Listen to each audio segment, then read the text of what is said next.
Hey, welcome back, tennis fans. It's the morning after Djokovic's amazing victory in the semi-finals of the ATP Finals against Carlos Alcaraz. And we're going to have a look through his post-match press conference where he goes into a little bit of match analysis and talking about how well he performed in this match, and also talking about Carlos Alcaraz and how much of a challenge he offers him on a tennis court. And last but not least, he delves into the final, the rematch against Jannik Sinner. I'm excited to hear what he has to say. Let's have a listen. Well done tonight. Thank you. I mean, I know you still have another match to play tomorrow, but when we sat here a year ago, you were in a much different place. Can you reflect at all on sort of like where you've been since then? I mean, there was so much uncertainty a year ago about where you'd be able to play and what you'd be able to do, and here you are 12 months later back in the same spot, 3 more Grand Slams, a point. I guess last year's circumstances I used as a fuel for this year, and had a almost perfect season, Grand Slam season that mattered the most to me, and ended up the year as #1 in the world, so reached really all the objectives that I had. Broke many records and made history of the sport. So of course I'm, thrilled with the season. But one more match to go. So hopefully I can crown the season with another win. Yeah, I mean, it seems crazy. Every time I hear a press ask him about this season and just try and put it into perspective, his whole career has been an amazing career. And yet, at this age, he's still getting to the Slam finals. He's still winning majority of the Slams and was 1 set away from the calendar Slam this year. And now he's in the ATP Tour Finals final as well. World #1. And like the journalist said there, like considering last year, it's amazing. Yeah, and Djokovic using it as the fuel for this year. Most definitely, and I know he doesn't want to say it, the revenge tour is real. I'm going to keep using it, but I feel like that is the fuel for Novak Djokovic.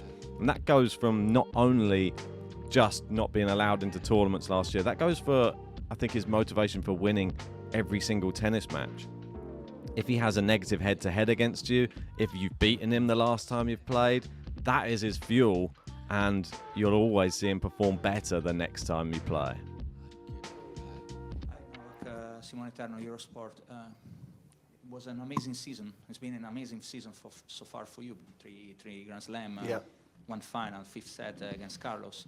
How do you rate the performance of tonight? How do you put it? Because, in my opinion, you put it a super peak from the defensive side on the second set. Yeah, one of the best matches of the year. In these circumstances, playing probably the biggest rival I had this year, Carlos.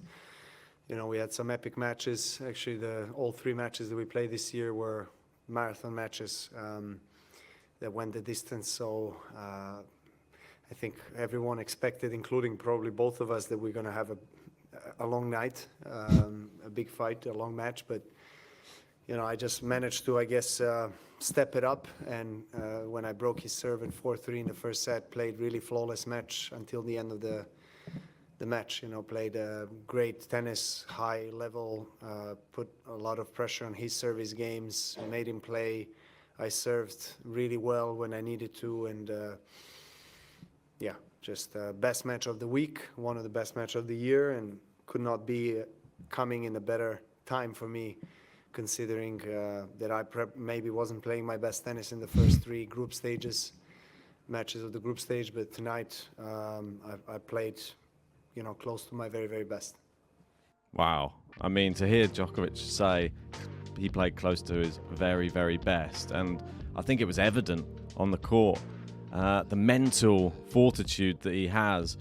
And I sort of compare this match to like having a heavyweight boxing match where you've got one person who's going to swing for the fences early in the match. Like Carlos was hitting so big, and you thought, oh my word, is he going to break him straight away? But then Djokovic, he was able to win the mental battle in the first game of the very match.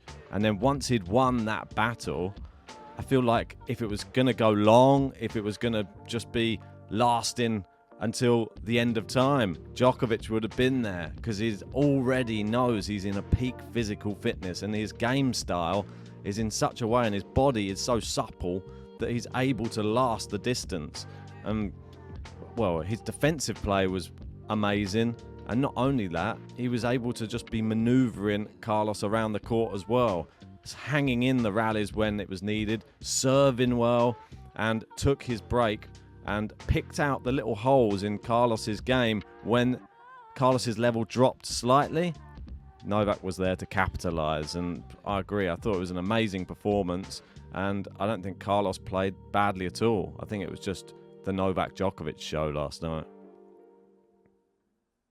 Hello, Novak. Some rallies in this match were similar to your matches against Rafa. Do you see Rafa in Carlos, maybe? No, I know. They are different players, but in terms of the maybe a great occasion and the feeling of, you know, the intensity on the court that he brings, yeah, there is some similarity, but he's a completely different player from Rafa. He's one of the most complete players that I ever faced in my career. Wow. And it's quite impressive for his age that he's able to play consistently well for now several years already, and he's the youngest ever #1 in the world that we had. So a brilliant career already, and you know, I think it's quite obvious that he's going to have a brilliant career full of success in the years to come. You know, he's still very, very young. But yeah, he does bring the best out of me. You know, he makes me prepare for the match as best that I possibly can, and that's where I probably would compare it to the preparations that I had in the matches against Nadal or Federer. You know, where I had to come out every single time at the peak of my abilities in order to win against them. Wow, I mean, compared to Federer and Nadal there for level of intensity that Alcaraz brings to a tennis court and just raw talent. I mean, I'm comparing him to the toughest people he's faced in his career on a tennis court, and he's only 20 years old. A lot of people would be happy to have Carlos's career if that was the end of their career, I think. It's only just started. So, yeah, like you said, to have already been #1, like the youngest, it's really, really incredible. And Djokovic recognises greatness when he sees it. I mean, and probably sees a little bit of himself in Carlos and how driven he is as a tennis player, like the love for the sport, and yeah, a long career ahead, probably after Djokovic has retired. Djokovic just got to get those slam titles, just keep on racking them up, just so it can't be caught, isn't it? Novak, you gave 16 years in age to Carlos, and tomorrow you'll give 14 years in age to Yannick. Thanks for reminding. Appreciate it.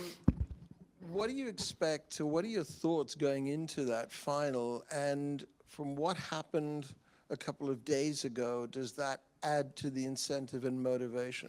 It does add. I think it also serves as a great preparation tool, I guess, you know, analyzing that match that we played a few nights ago and understanding what needs to be done better in order to win from my side.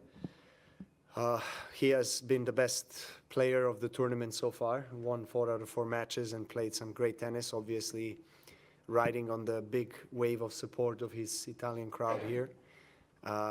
Tomorrow is the finals. He's going for his first trophy. I'm going for my 7th in the year-end World Tour Finals. So I've been in these situations before, and hopefully experience can help a bit, but I don't think it's going to prevail because he's been playing well. He's going to have crowd on his side. I know what to expect, and I think having already a match against him and this kind of atmosphere helps me prepare better. And the performance of tonight really gives me good feelings ahead of tomorrow's final because I've played my best match of the tournament so far. Yeah, I mean, he has the blueprint. He already played Jannik Sinner. He knows what to expect. I mean, if anything, the one thing that's possibly going to change is the crowd will be a lot louder. There will be a lot more intensity on the court. But Djokovic tends to thrive in those situations. And if you start booing him or maybe trying to get under his skin, sometimes that makes him play better. And as we know, Djokovic doesn't like to lose. And if he's already just lost to you, he's going to be bringing an even better game the next time he plays you. And he's going to be analysing that last match. Maybe analysing Sinner's last match as well to see if he's made any improvements since he last played Novak. But it's going to be an incredible final. I'm sure everyone will agree with that. But they're just my thoughts about Djokovic's latest press conference. Let me know what you thought about his comments in the comments section below, giving such high praise to Carlos Alcaraz and the trajectory of his career. And do you think he's going to be able to defeat Jannik Sinner? Now he has the blueprint, and we know Djokovic loves to get revenge. I want to know all your thoughts, and if you haven't already, make sure hit a like on this video, subscribe, and join us for the match, because that one cannot be missed.